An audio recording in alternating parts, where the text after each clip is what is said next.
नमस्कार, मी प्रणिता बोरसे. आपण पाहत आहात TV9 मराठी. बुलेटिनच्या सुरुवातीलाच महत्त्वाची बातमी. स्ट्राइक रेट आणि क्षमता हे जागा वाटपाचं सूत्र असेल. वर्षातील पत्रकारांसोबतच्या अनौपचारिक चर्चेत मुख्यमंत्री शिंदे यांनी ही माहिती दिली आहे. 8 ते 10 दिवसांमध्ये जागा वाटप पूर्ण करणार असल्याची देखील माहिती त्यांनी दिलेली आहे. तर नोव्हेंबरच्या दुसऱ्या आठवड्यात निवडणुका होण्याची शक्यता आहे. निवडणुका 2 टप्प्यात होण्याची सीएम शिंदे यांनी शक्यता व्यक्त केली आहे. आणि या संदर्भात आपण अधिक अपडेट घेणार आहोत आपले प्रतिनिधी दिनेश दुखंडे यांच्याकडून. दिनेश, महायुती आणि महाविकास आघाडीत जागा वाटपाचं सूत्र ठरवण्यावरून सध्या बैठका होत आहेत आणि या पार्श्वभूमीवर मुख्यमंत्री एकनाथ शिंदे यांचं एक महत्त्वाचं विधान समोर येत आहे.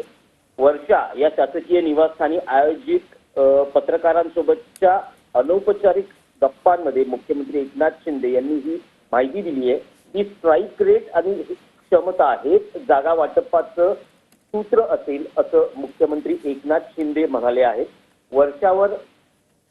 वर्षा या शासकीय निवासस्थानी गणेशोत्सवानिमित्त पत्रकारांना आमंत्रण होतं आणि त्यावेळी मुख्यमंत्र्यांनी पत्रकारांबरोबर अनौपचारिक गप्पा मारल्या.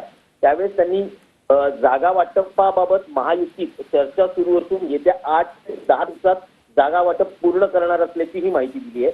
नोव्हेंबरच्या दुसऱ्या आठवड्यात निवडणुका होण्याची शक्यता व्यक्त करताना निवडणूक 2 टप्प्यात होण्याची शक्यताही मुख्यमंत्री एकनाथ शिंदे यांनी व्यक्त केली आहे. तसंच झोपडपट्टी मुक्त मुंबईचा संकल्पही मुख्यमंत्र्यांनी या अनौपचारिक गप्पांमध्ये व्यक्त केला. राज्यात परवडणाऱ्या घरांची निर्मिती करतानाच मुंबई झोपडपट्टी मुक्त करण्याचा मुख्यमंत्र्यांचा मानस आहे. म्हाडा, सिडको, MMRD यांसारख्या प्राधिकरणांच्या माध्यमातून रखडलेल्या पुनर्विकास प्रकल्पांना गती देण्यात येणार असल्याची माहितीही मुख्यमंत्र्यांनी दिली. जागा वाटपाचं सूत्र म्हणजे स्ट्राइक रेट आणि क्षमता जागा वाटपाचं सूत्र असेल हे सूचक विधान आहे. कारण लोकसभा निवडणुकीमध्ये महायुतीत शिवसेनेचा स्ट्राइक रेट हा सर्वोत्तम राहिलेला आहे. त्यामुळे जागा वाटपाच्या सूत्रात मुख्यमंत्र्यांचं स्ट्राइक रेट आणि क्षमता हे विधान किंवा ही भूमिका सूचक मानली जाते आहे. अगदीच मुख्यमंत्र्यांच्या या विधानानंतर खरं तर महायुतीचा जागा वाटपावर आपलं लक्ष असेल. दिनेश, धन्यवाद या सविस्तर माहितीसाठी.